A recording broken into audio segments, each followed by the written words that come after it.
तो आज हम डेटा संरचनाओं यानी डेटा स्ट्रक्चर्स की दुनिया में थोड़ा गहराई से उतरते हैं। हाँ, बिल्कुल। हमारे पास कुछ सोर्सेज हैं जो अरेज, लिंक्ड लिस्ट्स और हैश मैप्स में जो बेसिक काम होते हैं, जैसे कुछ डालना, हटाना या ढूंढना, उनकी स्पीड मतलब टाइम कॉम्प्लेक्सिटी पर बात करते हैं। हमारा मकसद ये समझना कि इन कामों में असल में कितना खर्च आता है परफॉर्मेंस के लिहाज से। और इसे हम बिग ओ नोटेशन से नापते हैं ना? है ना? हाँ, बिल्कुल, बिग ओ नोटेशन से। ये हमें एक अंदाजा देता है कि ऑपरेशन कितना एफिशिएंट है, खासकर जब डेटा बहुत सारा हो। जैसे O1 मतलब एकदम तेज, ON मतलब डेटा बढ़ने पर धीमा होता जाता है। और ओ लॉग एन कहीं बीच में, जो काफी अच्छा माना जाता है। सही। तो चलिए शुरू करते हैं अरेज से, सबसे आम। अरेज, हाँ। यहाँ दो किस्में हैं, है ना? अनसॉर्टेड और सॉर्टेड। अगर अरे अनसॉर्टेड है, मतलब कोई क्रम नहीं, तो बिल्कुल आखिर में कुछ जोड़ना है तो वो तो बहुत तेज है, OF1। फट से हो जाता है। हाँ, लेकिन अगर बीच में या शुरू में कुछ डालना या हटाना पड़ा तो मुश्किल है। तो फिर सारे एलिमेंट्स को आगे पीछे खिसकाना पड़ता है। उसमें लगता है O(n). हाँ, वो महंगा पड़ जाता है। और ढूंढना वो भी O(n), क्योंकि हो सकता है आपको एक एक करके सब देखना पड़े, जैसे किसी भरी ट्रेन में दोस्त को ढूंढना। सही उदाहरण है, हर डिब्बे में देखना पड़ सकता है। लेकिन अगर एरे सॉर्टेड हो तब कहानी बदल जाती है। हाँ, सॉर्टेड में सर्च तेज हो जाता है। बहुत तेज। O of log n binary search की वजह से, वो लिस्ट को आधा आधा करके ढूंढने वाला तरीका। हाँ, वो काफी एफिशिएंट है। पर यहाँ एक पेच है, इंसर्ट और डिलीट वो अब भी O of n ही है। बिल्कुल, क्योंकि क्रम बनाए रखना है, यही तो वो ट्रेड ऑफ है। हाँ, यही दिलचस्प बात है। सॉर्टिंग ने सर्च को तो O of log n बना दिया, जो कमाल है, लेकिन इंसर्ट और डिलीट की कीमत O of n हो गई। क्यों?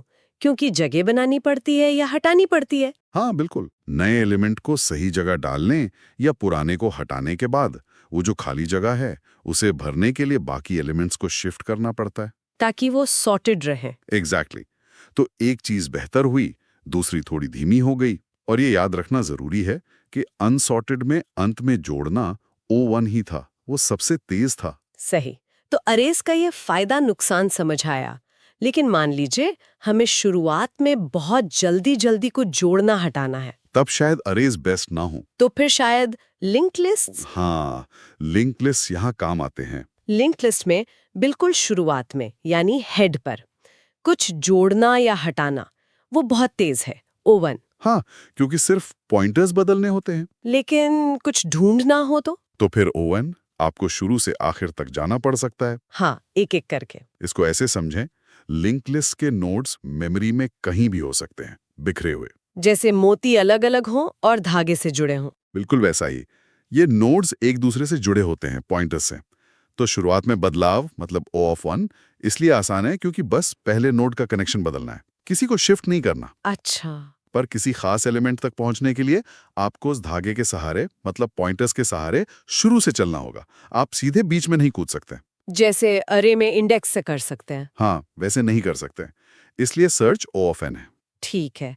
तो लिंक्ड लिस्ट्स शुरुआत के इंसर्ट डिलीट में अच्छे हैं, पर O(n) सर्च थोड़ा धीमा लगता है।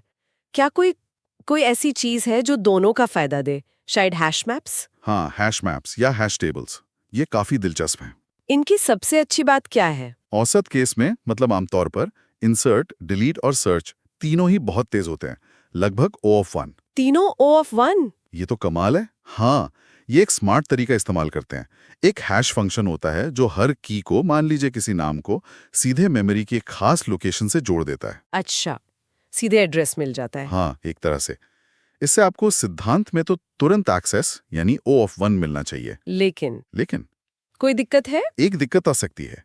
क्या हो अगर दो अलग-अलग कीज हैश फंक्शन के बाद एक ही लोकेशन पर पहुंच जाएं? ओ, मतलब टक्कर। हाँ, इसे ही कोलिजन कहते हैं। जैसे दो चाबियां एक ही ताले में जाने की कोशिश कर रही हों। तो फिर क्या होता है? तब मामला बिगड़ सकता है।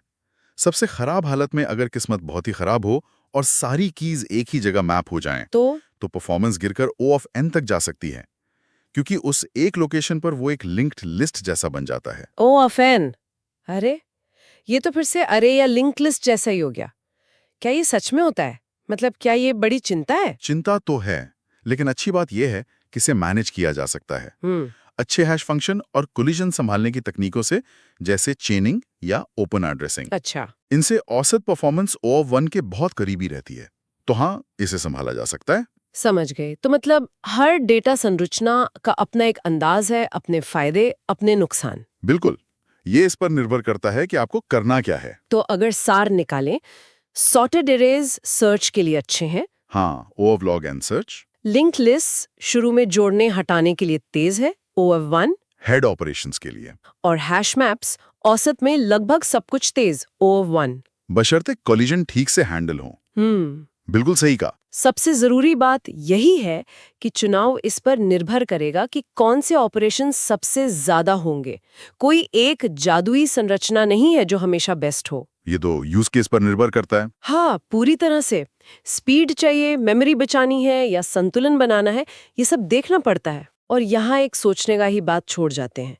ये जो परफॉर्मेंस में फर्क है, O1, O log n, ON, सोचिए जब लाखों करोड़ों डेटा पॉइंट्स वाले किसी बड़े एप्लीकेशन के लिए, जैसे सोशल मीडिया या सर्च इंजन, सही डेटा संरचना चुनना कितना जरूरी होगा। सिर्फ एक चुनाव उसके पूरे प्रदर्शन पर, यूजर के अनुभव पर कितना गहरा असर डाल सकता है। सही बात है। ये सिर्फ थ्योरी नहीं, असली दुनिया के सिस्टम डिजाइन की बुनियाद है।